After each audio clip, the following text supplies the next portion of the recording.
দুনিয়াতে যত অদ্ভুত অদ্ভুত প্রশ্ন সব আপনি মুসা আলাহিস সাল্লামের মাথা থেকে পাবেন। বিভিন্ন বিষয়ে আল্লাহরে প্রশ্ন করতেন। সাইয়েদনা মুসা আলাহিস সাল্লাম আল্লাহরে বললেন, আল্লাহ আপনি আমার এমন একটা জিকির শিখাইয়া দেন যে জিকিরটার শব্দ আপনি আর আমি ছাড়া কেউ জানবে না।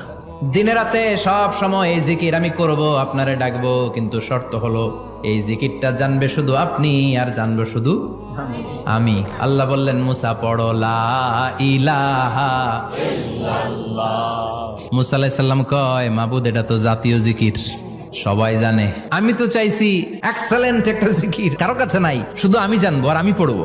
আল্লাহ বললেন, মুসা এই লা ইলাহাকে যদি এক পাল্লায় রেখে দাও, তাম বিশ্ব, 7 আকাশ 7 জমিনটারে তুলে যদি তুমি আরেক পাল্লায় রেখে দাও, লা রাজাহাত কাফাতু লা ইলাহা ইল্লাল্লাহ, মুহূর্তের মধ্যে লা ইলাহার পাল্লা ভারী হয়ে যাবে।